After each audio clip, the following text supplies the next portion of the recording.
Assalamualaikum warahmatullahi wabarakatuh. Waalaikumsalam. Nah, gue ini masalah pemberian nafkah untuk keluarga. Yo. Sidro itu ataupun ayah daripada anaknya, ataupun yang katakanlah sebagai ASN pegawai negeri dengan gaji mereka,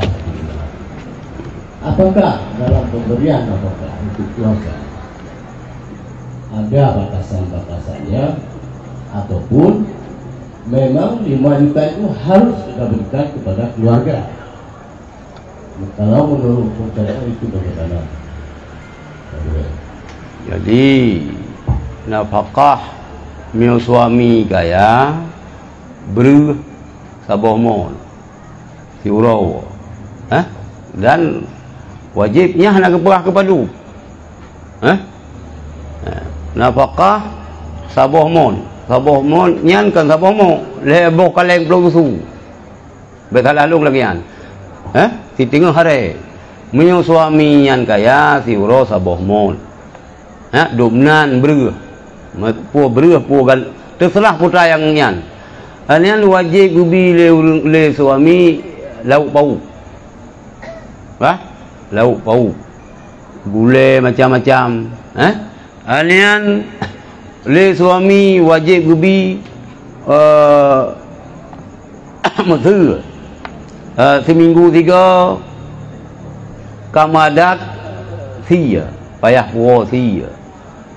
dua ante musim na boh kaya yan musim boh rien puo boh rien lagi yan lah hana kekalian puo 5 juta puo 10 juta yang hana urusannya katanya pakaian lagi yang cik lagi yang cik nyan ke perumoh kan kanu nyan ke perumoh lagi kanu udah kalan anu nyan padu bawah anu bayar kadang si anu dia meglang li pajoh bui pajoh mi IPO daripada pajoh mi ipajoh belukan IPO pajoh belukan ipajoh pulut tapi dugong timpang klo pihan tro ya tapi ke nyan kan ke perumoh nyan kan anu gede apabila le gede tapi nafkah ke perumoh je pasah ya ni jaju ulonyo hana ibina pakah leleng kau jaju bak kawa pakah lung hana ibina pakah pasah ju apa dah yang lagi yang makai kita uragam di mana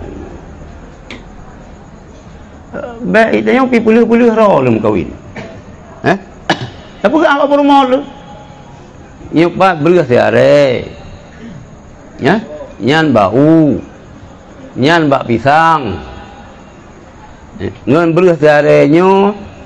nyopeng yang kablau saka nyopeng yang kablau sirah nyan tiare nyan kapega pulut kapublau pule santan yang 4 bau pule apa on pisang yang 4 pisang